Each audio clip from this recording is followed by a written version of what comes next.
महाकारुणिक तथागत सम्यक संबुद्ध तथागताने उपदेशिलेला सद्धम्म आणि या सद्धम्मावर मार्गस्थ तथागताचा संघ या तीनही रत्नांना त्रिवार अभिवादन। या तीन रत्नांची ओळख ज्या महामानवाने आपल्याला करून दिली ते बोधिसत्व परमपूज्य डॉक्टर बाबासाहेब आंबेडकर यांच्या स्मृतीस सुद्धा त्रिवार अभिवादन।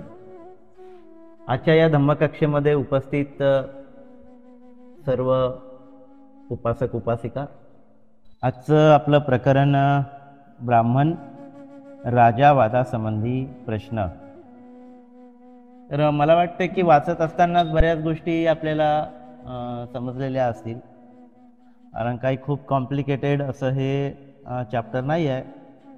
त्याच्यामुळे आता आपण जे काही इतक्या दिवसापासून समजून घेण्याचा प्रयत्न करत आहोत त्यातून या प्रकरणाचा जो सार आहे तो सुद्धा आपल्याला सहजपणे लक्षात आलेला असेल। तरी पण ठीक आहे, मी बोलतोय।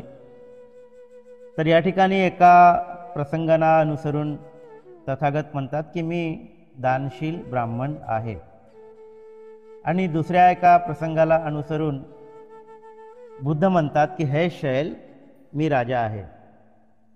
तर शैल ब्राह्मणाचं प्रकरण आपण याही अगोदर बघितलेलं आहे। अतिशय विद्वान असा ब्राह्मण, 32 लक्षणाला जाणणारा असा तो ब्राह्मण होता, आणि अशा त्या ब्राह्मणाचं प्रकरण आपण याही अगोदर ऐकलेलं आहे। आणि त्या ब्राह्मणालाच उद्देशून भगवान बुद्धाने हे शैल मी राजा आहे असं म्हटलेलं आहे। गाथा पण त्या ठिकाणी आली होती, राजा हमस्मिंग सेल धम्म राजा अनुत्तरो धम्मेन चक्कंग वत्तेमी चक्कंग अपटी वत्तियंती। त्या ठिकाणी ते म्हणतात की हे शैल मी राजा आहे। तर नुसतंच राजा नाही तर सर्वश्रेष्ठ धर्मराजा आहे। आणि धर्मराजा का आहे हे ते सांगतात, कारण मी धम्मचक्राचे प्रवर्तन केलेले आहे ज्याला कोणीही मागे फिरवू शकत नाही। तर या अर्थाने भगवान बुद्ध त्यांनी केलेल्या धम्मचक्र प्रवर्तनाच्या निमित्तानं ते सांगतात की हे धम्माचं चक्र मी फिरवलेलं आहे, आणि या अर्थाने मी सर्वश्रेष्ठ धर्मराजा आहे असं ते त्या शैल ब्राह्मणाला सांगतात। या अनुषंगाने हे वाक्य आलेलं आहे की हे शैल मी राजा आहे। आणि पहिलं वाक्य आहे भिक्खूंनो मी दानशील ब्राह्मण आहे। आता इथे हा जो काही ब्राह्मण शब्द आलेला आहे, भगवान बुद्धांनी त्यांच्या धम्मामध्ये ब्राह्मण शब्दाची परिभाषा केलेली आहे। न जच्चा वसलो होती न जच्चा होती ब्रह्मणो कम्मुन्ना वसलो होती कम्मुन्ना होती ब्रह्मणो। जे जन्माने कोणी शूद्र किंवा ब्राह्मण होत नाही, तर जो कोणी ब्राह्मण किंवा शूद्र होतो तो त्याच्या कर्माने होत असतो, आणि म्हणून कर्माच्या आधारावर भगवान बुद्धाने कोणाला ब्राह्मण किंवा शूद्र असं म्हटलेलं आहे। जो अकुशल कर्म करतो तो शूद्र, आणि जो कुशल कर्म करतो तो ब्राह्मण। तर अशा पद्धतीनं या ब्राह्मणाची परिभाषा सुद्धा भगवान बुद्धाच्या धम्मामध्ये आलेली आहे। तर हा जो शब्द आहे तो जातीवाचक नसून हा गुणवाचक आहे। उत्तम गुण, उत्तम चारित्र्य है ना, तर या संबंधाने ब्राह्मण हा शब्द आलेला आहे। जर आपण धम्मपदामध्ये ब्राह्मण वर्ग बघितलं तर आपल्याला या संबंधाने ब्राह्मणाची व्याख्या करताना भगवान बुद्धाने अनेक बाबी सांगितल्या आहेत ना। त्यामधल्या जर 2-4 गाथा आपण जर बघितल्या तर त्यामध्ये बुद्ध सांगतात यस्स पार अपारंग वा पारापारंग न विद्यती वितदरंग विसयुक्तं तमहं ब्रूह्मी ब्राह्मणं। ब्राह्मण कोण आहे? तर ज्याने म्हणजे ज्याचा पार अपार ज्याने जाणलेला आहे। आता इथे सुद्धा तो तसा उल्लेख आलेला आहे। म्हणजे जन्म आणि मृत्यू याचं जे चक्र आहे हे ज्यांनी जाणलेलं आहे, हे ज्यांनी भेदलेलं आहे, जो निर्भय आहे, जो अनासक्त आहे है ना, तर त्याला मी काय म्हणतो? ब्राह्मण म्हणतो। पुन्हा ते म्हणतात की झाईंग विरजमासिंग कतकिच्चंग अनासवंग उत्तमत्थंग अनुपत्तंग तमहंग ब्रूही ब्राह्मणं। याचा अर्थ काय की जो ध्यानी आहे, झाई यावरूनच ध्यान हा शब्द आलेला आहे। ध्यान म्हणजे ध्यान। विराजमासी, विरजमासी म्हणजे जो निर्मळ आहे। कतकिच्चंग म्हणजे जो एकांतवासी आहे। अनासवंग म्हणजे जो आश्रव रहित आहे, नाही का। तर कसा आहे तो? ध्यानी आहे, निर्मल आहे, एकांतवासी आहे। ज्याचे आश्रव क्षीण झालेले आहे, हो ना, तर अशा पद्धतीच्या मनुष्याला, असं वागणाऱ्या मनुष्याला किंवा अशा उच्चतम पुरुषाला ब्राह्मण म्हटले जाते. पुरुषामध्ये महिलासुद्धा आल्यात. तर अशी ही ब्राह्मणाची व्याख्या तथागताने या ठिकाणी केलेली आहे. तर अशा बऱ्याचशा बाबी आहेत किंवा बरेचसे आपल्याला धम्मपदामध्ये वाक्य पाहायला मिळतात, ज्या वाक्यातून भगवान बुद्धाने खऱ्या अर्थानं ब्राह्मण या शब्दाचा जो काही सार आहे तो सार या ठिकाणी सांगितलेला आहे. ते म्हणतात, यस्य कायेन वाचाय मनसा नत्थी दुःखतं संवुतं तिही ठाणेही तमहं ब्रूह्मी ब्राह्मण.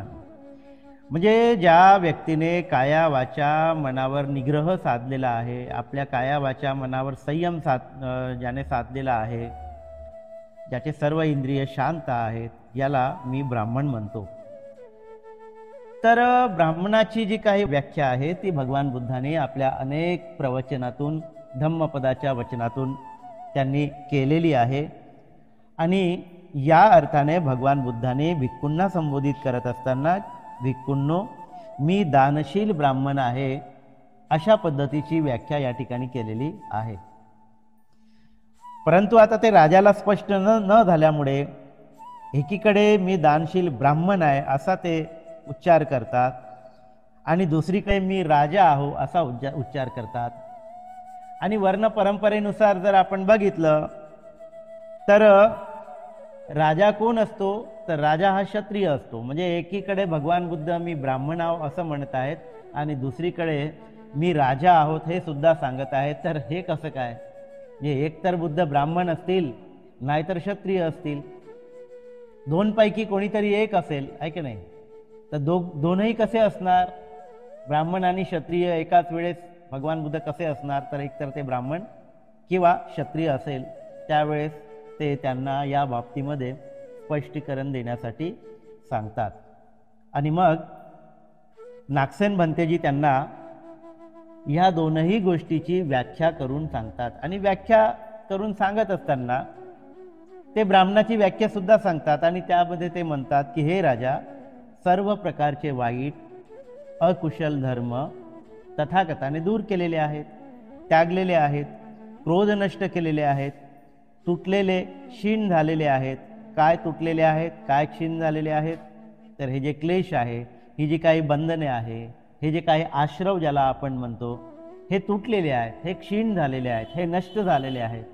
आणि या आश्रवांचा नाश केल्यामुळे, बंधनांना तोडल्यामुळे ना, तर त्यामुळे काय झालेलं आहे, तर ते सुखी झालेले आहेत, परमसुखाची अवस्था त्यांनी प्राप्त केलेली आहे, ते शांत झालेले आहेत. आणि या कारणामुळे तथागताला काय म्हटलेलं आहे? ब्राह्मण म्हटलेलं आहे. पुढे ब्राह्मणाची व्याख्या सांगताना पुढे ते म्हणतात की वाईट मार्गावर विजय प्राप्त केलेला आहे त्यालाच ब्राह्मण म्हणतात. जे काही अकुशल आहे त्या अकुशल आता बुद्धाच्या मनामध्ये उत्पन्नच होत नाही, निर्माणच होत नाही. जे काही निर्माण होते ते कुशल आणि फक्त कुशलच निर्माण होत असते. आणि म्हणून त्या अवस्थेला ते पोहोचले असल्यामुळे त्यांना आपण काय म्हणतो? ब्राह्मण म्हणतो. पुन्हा ते म्हणतात की बुद्ध हे पूर्णपणे विकाररहित झालेले आहे, या कारणामुळे तथागताला ब्राह्मण म्हटलेले आहे. आता विकार संपलेले आहे, कुठलाही विकार आता शिल्लक उरलेला नाही.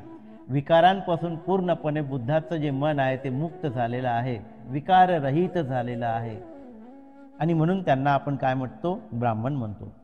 पुढे ब्राह्मणाची परिभाषा करताना आणि ती परिभाषा बुद्धाला लावून सांगत असताना भंते नागसेन सांगतात की त्यांचे सर्व जन्म संपलेले आहे, कारण त्यांनी सर्व संस्कारांना क्षीण केलेलं आहे ना, आणि त्यांनी सर्व भवबंधनाच्या कड्या तोडून टाकलेल्या आहे. आणि यामुळे ते आता या जन्म मरण्याच्या फेऱ्यातून बाहेर निघालेले आहे. त्यांचे सर्व जन्म आता संपलेले आहे, ते विकारातून मुक्त झालेले आहे ना. तर त्यांनी अशा प्रकारे विकारांपासून मुक्ती प्राप्त केलेली आहे आणि ते आता या भवबंधनातून मुक्त झालेले असल्यामुळे ते खऱ्या अर्थानं श्रेष्ठ ब्राह्मण आहेत. अशी ब्राह्मणाची व्याख्या करत असताना बुद्ध कसे श्रेष्ठ ब्राह्मण आहेत हे या ठिकाणी त्यांच्या गुणांना अनुसरून या ठिकाणी सांगण्याचा प्रयत्न करीत आहेत. मग पुढे सांगताना ते म्हणतात की ज्यांचे विचार उच्च, श्रेष्ठ, उत्तम व अनुकरणीय आहेत. तर बुद्धाचे विचार उच्च आहेत, बुद्धाचे विचार श्रेष्ठ आहेत, बुद्धाचे विचार उत्तम आहेत आणि बुद्धाचे विचार अनुकरणीय आहेत. तर या अर्थाने भगवान बुद्ध काय आहेत तर ब्राह्मण आहेत. तर या सर्व शब्दांचा ज्यावेळेस आपण विचार करतो त्यावेळेस या सर्व शब्द भगवान बुद्धाला तंतोतंत लागू पडतात. श्रेष्ठच नाही तर ते सर्व श्रेष्ठ आहे असं सुद्धा आपण पाहिलेलं आहे. अनुत्तरो ज्याला आपण म्हणतो, तर भगवान बुद्धाच्या संदर्भाने अनुत्तरो ज्यावेळेस हा शब्द वापरतो तेव्हा ते सर्व श्रेष्ठ आहेत, सर्व उत्तम गुणांनी परिपूर्ण आहेत, ठीक नाही. आणि त्यांनी दिलेला धम्म हा अनुकरणीय आहे. त्यांची प्रत्येक कृती अनुकरणीय आहे, ज्याचं अनुकरण केलं जावं अशा पद्धतीची भगवान बुद्धाची जी कृती आहे ते अनुकरणीय अशी आहे. मग ते म्हणतात की भगवान बुद्धांचे विचार कसे आहे, उच्च आहेत, श्रेष्ठ आहेत, उत्तम आहेत आणि अनुकरणीय आहेत. आणि म्हणून या कारणामुळे भगवान बुद्धाला आपण ब्राह्मण असं म्हणतो. मग पुढे बुद्धाचे पुन्हा दुसरे गुण सांगत असताना ते सांगतात की जो अध्ययन, अध्यापन, दान, स्वागत, विजय, संयम, नियम व पूर्वजीवनाचे अनुस्मरण करतो. पूर्वजीवनाचे अनुस्मरण करतो. उत्तम परंपरांचे निर्माण करतो त्याला ब्राह्मण म्हटलेलं आहे. तर अशा पद्धतीनं भगवान बुद्ध अध्ययन करतात, म्हणजेच काय करतात, चिंतन करतात, अध्यापन करतात, म्हणजे त्यांनी जे काही प्राप्त केलेलं आहे त्याचं चिंतन मनन सुद्धा ते करतात. आपण एका प्रकरणामध्ये वाचलेलं आहे की 3 महिन्याच्या वर्षावासामध्ये त्यांनी जे काही प्राप्त करायचं आहे त्या प्राप्त केलेल्या बाबी याचं ते अनुस्मरण करत असतात, है ना. आणि म्हणून इथे पुन्हा लिहिलेलं आहे की नियम व पूर्वजीवनाचे ते अनुस्मरण करतात. मग ते काय करतात तर दान करतात. दान कशाचं करतात तर धम्माचं दान करतात. अविरत 45 वर्ष त्यांनी धम्मदान केलेलं आहे. लोकांपर्यंत धम्म स्वतः पायदळ जाऊन गावापर्यंत पोहोचून, लोकांपर्यंत पोहोचून त्यांना हे धम्मदान त्यांनी दिलेलं आहे. आणि हे सुद्धा आपण त्यांच्या जीवनाकडे पाहत असताना आपल्याला ही बाब दिसून येते की धम्माचं दान त्यांनी केलेलं आहे. अहोरात्र फिरून लोकांपर्यंत जाऊन त्यांनी धम्माचं दान केलेलं आहे. आपल्याकडे येणाऱ्या लोकांचं त्यांनी स्वागत केलेलं आहे, है ना. तर त्यांनी स्वतःवर संयम साधलेला आहे. ते नियमांचं पालन करतात आणि पूर्वजीवनाचे अनुस्मरण ते करतात. अनेक बाबीचं अनुस्मरण करतात. उत्तम परंपरांचे निर्माण करतो. उत्तम परंपरा त्यांनी विनयाच्या माध्यमातून निर्माण केलेल्या आहे. आणि म्हणून अशा पद्धतीनं या उत्तम परंपरा निर्माण ज्यांनी केल्या, जो अध्ययन अध्यापन करतो, दान करतो, संयम राखतो, अशा व्यक्तीला ब्राह्मण म्हणतात. आणि या सर्व बाबी भगवान बुद्धाच्या जीवनाला लागू पडल्यामुळे भगवान बुद्ध काय आहेत, ब्राह्मण आहेत. या अर्थानं भगवान बुद्धाला ब्राह्मण म्हटलं गेलेलं आहे. या अर्थानं भगवान बुद्ध काय म्हणतात, मी ब्राह्मण आहे, या अर्थानं भगवान बुद्ध म्हणतात. मग पुढे या सगळ्या बाबीची आणखी व्याख्या करताना भंते नागसेन म्हणतात की जो सर्वोत्तम सुख विहारामध्ये तर 4 ब्रह्मविहार सांगितलेले आहे बुद्धाने. आपणा सर्वांना माहीत आहे, याची आपण बरेचदा वाच्यता केलेली आहे. मैत्री, करुणा, मुदिता आणि उपेक्षा यांना काय म्हटलं जाते, 4 ब्रह्मविहार म्हटले जातात ना. तर ब्रह्म म्हणजे उच्चतम अवस्था, मनाची अति उच्च अशी अवस्था, सुखाची अवस्था, शुद्धतेची अवस्था, एकाग्रतेची अवस्था. सर्व विकारांना ज्यावेळेस आपण नष्ट करतो त्यावेळेस आपण ब्रह्मविहारांमध्ये वास करीत असतो. ब्रह्मविहारांमध्ये आपण रममाण झालेलो असतो. अर्हत पद ज्यांनी प्राप्त केलेलं असते, जो जीवन मरणाच्या चक्रातून जो मुक्त झालेला असतो, तो पूर्णपणे अशा सुखविहारामध्ये विहार करताना आपल्याला दिसतो. आणि म्हणून भगवान बुद्ध आपल्याला सुखविहारामध्ये विहार करताना दिसतात. म्हणजे भगवान बुद्ध मैत्री करतात, भगवान बुद्ध करुणा करतात, भगवान बुद्धाच्या मनामध्ये मुदिता भावनांचा पूर्णपणे विकास झालेला असतो आणि त्यांच्या चित्तामध्ये उपेक्षा भावनांचा सुद्धा पूर्णपणे विकास झालेला असतो. भगवान बुद्धावर कोणत्याही गोष्टीचा, कोणत्याही स्थितीचा, कोणत्याही विचारांचा परिणाम होत नाही. तर ते एक प्रकारे तटस्थ भावना, साक्षी भावना, समता भावना, उपेक्षा भावनेमध्ये ते जगत असतात. आणि ह्या ज्या काही 4ही भावना आहे, ज्याला मैत्री, करुणा, मुदिता आणि उपेक्षा असं म्हणतो, या 4ही भावनेमध्ये विहार करणाऱ्या मनुष्य सुखविहारी असतो. सुखपूर्वक तो आपला विहार करीत असतो, तर ध्यानाध्यान करीत असतो, त्याला ब्राह्मण म्हटलेलं आहे. तर हे राजा, भगवान बुद्ध सुद्धा सर्वोत्तम सुखविहारी आहेत, या कारणामुळेच तथागताला ब्राह्मण म्हटलेलं आहे. तर ब्राह्मणाची व्याख्या करताना तथागतांचे जे गुण आहे ते गुणांचं वर्णन या ठिकाणी करून ते सांगतात की या अर्थानं तथागत ब्राह्मण आहेत. आणि मग पुढे सांगताना तथागतांचे जे काही गुण या ठिकाणी आहेत ते पुन्हा अधोरेखित करताना, मांडत असताना भंते नागसेन काय म्हणतात की तो सर्व जन्म अजन्माच्या स्थितीमध्ये पुनर्जन्माचे ज्ञान व अभ्यासही जाणतो. तर भगवान बुद्धाला अभिज्ञा प्राप्त आहेत आणि या अभिज्ञेच्या मुळे ते आपल्या पूर्वजन्माविषयी जाणू शकतात. आणि म्हणून भगवान बुद्धाने जातक कथांच्या माध्यमातून आपल्या पूर्वजन्माविषयीच्या अनेक कहाण्या आपल्याला सांगितल्या आहेत. आणि म्हणून भगवान बुद्ध हजारो जन्माच्या पूर्वीपर्यंत जाऊन सुद्धा स्वतःचे पुनर्जन्म सांगू शकतात, इतरांचेही पुनर्जन्म ते सांगू शकतात. आणि अजन्माच्या स्थितीमध्ये पुनर्जन्माचे ज्ञान व अभ्यासही जाणतो.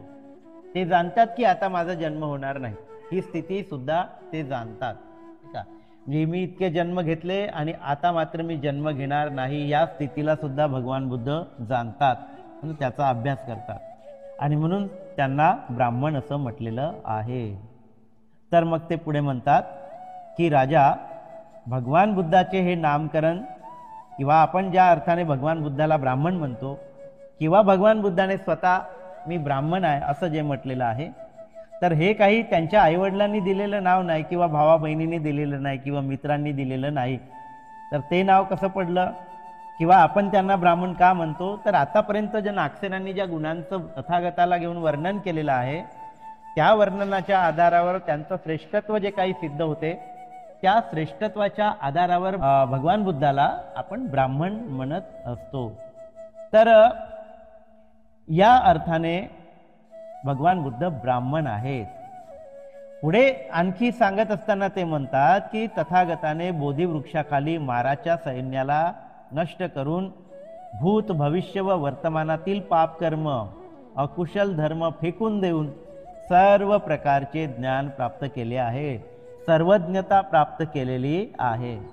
आपल्याला माहित आहे की जे काही अकुशल आहे, ज्याला आपण मार म्हणतो, अशा या माराचा पाडाव, अशा या माराचा पराभव बुद्धत्व प्राप्तीच्या वेळी तथागताने केलेला आहे. आणि या पाडावानंतरच तथागताला बुद्धत्व प्राप्त झालेला आहे. आणि बुद्धत्व प्राप्तीनंतर भगवान बुद्ध सर्वज्ञ झालेला आहे. म्हणजे भूतकाळ, भविष्यकाळ आणि वर्तमान काळातील प्रत्येक बाबी जाणून घेण्याची पात्रता त्यांच्यामध्ये निर्माण झालेली आहे. आणि या अनुषंगाने ते ब्राह्मण आहेत असे ते या ठिकाणी सांगतात. आता ही सर्व ब्राह्मणांची केलेली व्याख्या जी बौद्ध धम्माच्या अनुषंगाने आलेली आहे, बुद्धाने ही ब्राह्मणांची व्याख्या अनेक ठिकाणी केलेली आहे आणि ती आपण धम्मपदातल्या ब्राह्मण वर्गामध्ये सुद्धा आपल्याला पाहायला मिळते. आणि म्हणून त्याच गुणांचं वर्णन या ठिकाणी करीत असताना ब्राह्मणाची व्याख्या परत एकदा भंते नागसेन राजाला सांगतात. मग आता राजा कोणाला म्हटलं जातं, कारण भगवान बुद्धांनी शैल ब्राह्मणाला सांगत असताना मी राजा आहे, आणि मी राजा आहे हे म्हणत असताना मी धम्म राजा आहे असं त्या ठिकाणी म्हटलेलं आहे. मग आता राजाची व्याख्या करत असताना राजा काय करतो आणि तथागताने काय केलेलं आहे याचं उत्तम तुलनात्मक जे बाब आहे ते या ठिकाणी भंते नागसेन यांनी मांडलेले आहे. ते म्हणतात की राजा भगवान बुद्ध 10,000 लोकांवर धर्मानुसार राज्य करतात, धर्मानुसार राज्य करतात. ते देव लोकांवर राज्य करतात, मारावर राज्य करतात, ब्रह्मावर राज्य करतात, लोकांवर राज्य करतात. लोकांवर राज्य करतात याचा अर्थ ते फक्त मनुष्य लोकांवर राज्य करीत नाही, तर सर्वच लोकांवर राज्य करतात. तर या ब्रह्मांडामध्ये जे काही 31 प्रकारचे लोक सांगितलेले आहेत त्या सर्व लोकांवर भगवान बुद्ध एक प्रकारे राज्य करतात. भगवान बुद्ध या सर्व 31 प्रकारच्या लोकांसाठी प्रिय आहे, अनुकरणीय आहे, अनुसरणीय आहेत, पूज्य आहेत, वंदना करण्यायोग्य आहेत. आणि म्हणून या अर्थाने भगवान बुद्ध या सर्व लोकांवर ते राज्य करतात ना. ब्रह्म आणि संपूर्ण श्रमण ब्राह्मण प्रजेवर अनुशासन करतात आणि या कारणामुळे तथागताला राजा म्हटलेला आहे, धम्म राजा म्हटलेला आहे. आणि म्हणून पुढे ते म्हणतात की जो सर्व मनुष्य लोकांना आपल्या आज्ञेमध्ये ठेवतो, प्रसन्न ठेवतो, सर्वांची काळजी घेतो, शत्रूंचा त्याग करतो, महान, यशस्वी, ऐश्वर्य संपन्न लोकांचा गौरव, दृढ सामर्थ्यशाली, संपूर्ण शस्त्रांनी अलंकृत लोकांना सन्मानित करतो, जो पिवळ्या शुभ्र रंगाचे निर्मल छत उभारतो, त्याला राजा म्हटलेला आहे. आता राजाची संकल्पना इथे मांडत असताना राजा आपल्या प्रजेला आज्ञामध्ये ठेवतो, राजा आपल्या प्रजेला प्रसन्न ठेवतो, त्यांच्या तो गरजा पूर्ण करतो, त्यांची काळजी घेतो, है ना. आणि त्यांच्या सर्व सुखसोयी प्रदान करण्यासाठी राजा एक प्रकारे धडपड करीत असतो, त्यांची काळजी घेत असतो, शत्रूंपासून काय करतो तर त्यांचं रक्षण करत असतो. आणि म्हणून असा राजा यशस्वी राजा असतो.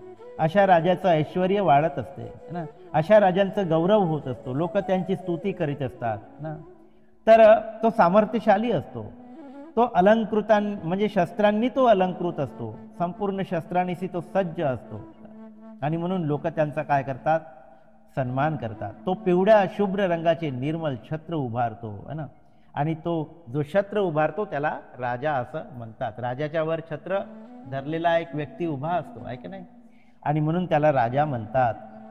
याच पद्धतीनं भगवान बुद्ध कसे राजा होते हे सांगत असताना ते सांगतात की बुद्ध सुद्धा आपल्या लोकांना आज्ञेमध्ये ठेवतात. तर विनय पिटकाच्या माध्यमातून संपूर्ण भिक्खू संघ त्यांच्या आज्ञेमध्ये राहतो, शीलाचं पालन करतो, विनयाचं पालन करतो. आणि भगवान बुद्धांनी जी आज्ञा दिलेली आहे त्या आज्ञेप्रमाणे वागण्याचा ते प्रयत्न करतात, विनयानं वागण्याचा ते प्रयत्न करतात. तर भगवान बुद्ध सर्वांची काळजी घेतात, फक्त भिक्खू संघाची नाही, फक्त उपासक उपासिकांची नाही, तर या ब्रह्मांडामध्ये जे जे सत्व आहे त्या सर्व सत्वांप्रती भगवान बुद्ध मैत्री भावना करतात, सर्वांची काळजी वाहतात, सर्वांना दुःखातून मुक्त होण्यासंबंधी एक प्रकारची ते करुणा करतात ना. शत्रूंचा त्याग करतात, येथे त्यांनी शत्रूंचा त्याग केलेलाच आहे. मानसिक जे काही शत्रू आहे त्या शत्रूंचा त्याग केल्यामुळेच भगवान बुद्धाला काय म्हणतात, राजा असं म्हणतात.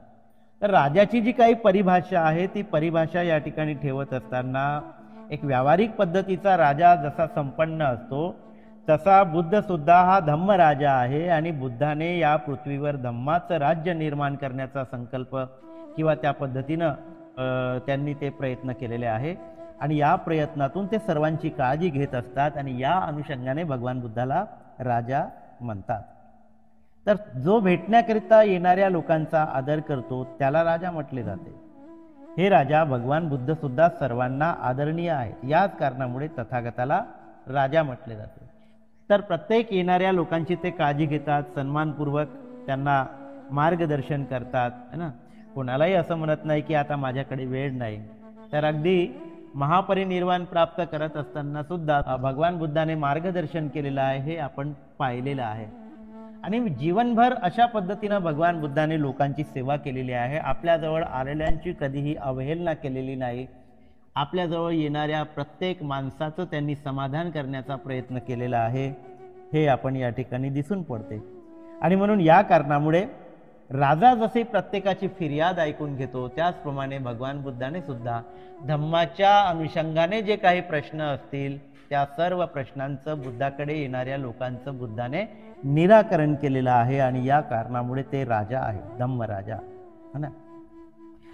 पुढे म्हटलेलं आहे की जो प्रसन्न करून ज्या कशाची कामना करतो, म्हणजे एखाद्या व्यक्तीची काही कामना असेल तर त्या व्यक्तीची कामना राजा पूर्ण करत असतो. त्याला ते देऊन त्याच्या कामनांची पूर्तता करून त्याला संतुष्ट करत असतो. आणि हा एक राजाचा, एका चांगल्या राजाचा है ना, एका चांगल्या राजाचा हा गुण आहे.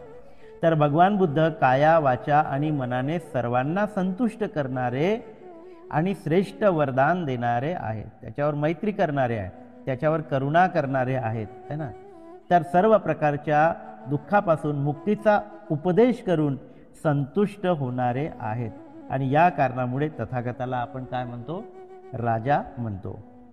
पुढे ते म्हणतात की जो आज्ञेचे अतिक्रमण करतो, त्याची निंदा करतो, प्रताडित करतो, दंड देतो त्यालाच राजा म्हणतात. राजाच्या आज्ञेचं जो अतिक्रमण करतो, जो राजाची निंदा करतो त्याला राजा काय करतो, प्रताडित करतो, त्याला राजा दंड देत असतो है ना.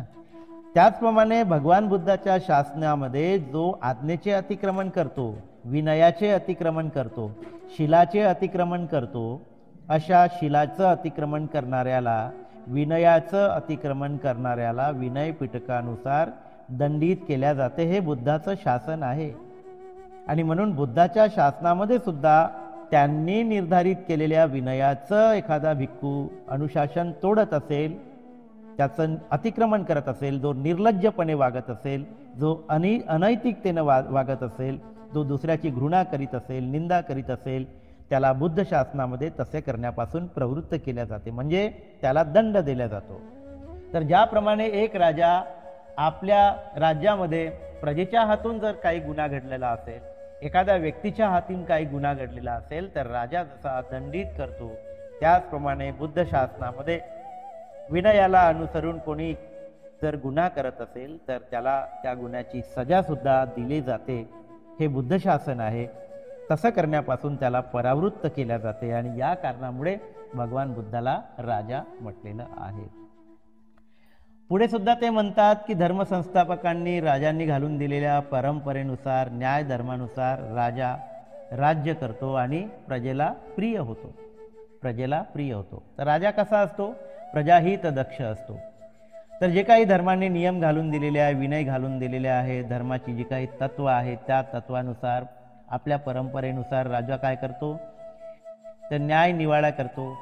न्यायाप्रमाणे तो वागण्याचा प्रयत्न करतो, न्याय देण्याचा प्रयत्न करतो, न्याय दान सुद्धा त्या ठिकाणी करत असतो. आणि अशा पद्धतीने एक चांगलं वातावरण आपल्या राज्यामध्ये निर्माण व्हावं यासाठी तो कसोशीने प्रयत्न करत असतो. आपल्या राज्यामध्ये अराजकता माजावी असं कोणत्याही राजाला वाटत नाही. आणि म्हणून आपल्या राज्यामध्ये अराजकता निर्माण न होणे याची तो काळजी घेत असतो आणि या अनुषंगाने तो सर्वांची काळजी घेतो. तसं एक प्रकारचं वातावरण तो निर्माण करतो आणि यामुळे तो प्रजेला प्रिय होतो, कारण तो आपल्या प्रजेच्या कल्याणाची कामना करतो. आपल्या प्रजेची कल्याणाची कामना करतो आणि आपल्या सामर्थ्याने राजकुल वंश दीर्घकाळपर्यंत टिकवून ठेवतो. त्यालाच राजा म्हणतात.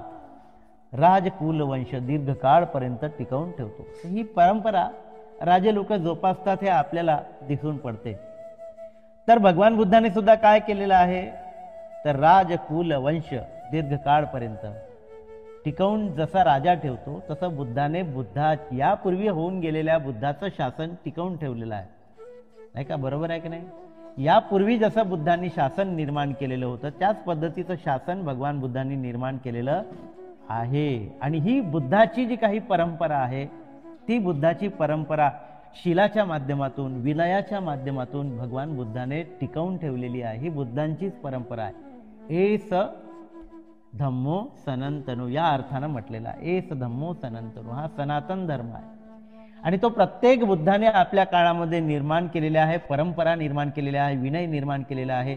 आणि या बुद्धांनी त्या अगोदर होऊन गेलेल्या बुद्धांच्या सर्व परंपरा पुढे नेलेल्या आहेत. विनयाचे आचरण करावयास लावून जनमानसामध्ये ते प्रिय झालेले आहे. त्यांच्या कल्याणाची कामना केलेली आहे, कुणाच्या? लोकांच्या. आणि इतकंच नव्हे तर देव मनुष्यांमध्ये धर्मगुणांच्या सामर्थ्याने आपले शासन दीर्घकाळपर्यंत प्रवर्तित केलेले आहे. दीर्घकाळपर्यंत प्रवर्तित केलेले आहे. बुद्ध काय करतात? आपलं शासन, आपला धम्म प्रवर्तित करतात, धम्मचक्राला गतिमान करतात आणि हे धम्मचक्र दीर्घकाळपर्यंत गतिमान राहत असते, ते फिरत असते. याच कारणामुळे तथागताला राजा म्हटलेला आहे, धम्मराजा म्हटलेला आहे. म्हणून शैलाला म्हणत असताना मी धम्मराजा आहे असं भगवान बुद्ध त्याला सांगतात. तर अशा पद्धतीनं या प्रकरणामध्ये ब्राह्मण कोणाला म्हटलं गेलेलं आहे आणि राजा कोणाला म्हटलं गेलेलं आहे या दोनही शब्दांची व्याख्या या ठिकाणी नागसेनांनी केलेली आहे. आणि ह्या दोनही गुणांचं वर्णन करत असताना भगवान बुद्ध एकीकडे मी ब्राह्मण आहे असं जे म्हणतात या अनुषंगाने ब्राह्मणाची व्याख्या बुद्धाला कशी लागू होते, आणि दुसरीकडे मी राजा आहे शैलाला सांगत असताना मी धम्मराजा आहे.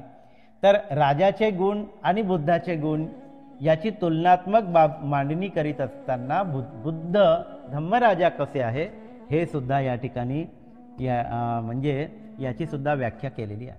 तर अर्थातच हा ब्राह्मण आणि क्षत्रिय हा जो शब्द आलेला आहे तो जातीवाचक नसून तो गुणवाचक आहे आणि या गुणांनी परिपूर्ण असे तथागत भगवान बुद्ध आहेत आणि म्हणून ते ब्राह्मणही आहेत आणि या अर्थाने ते क्षत्रियही आहेत.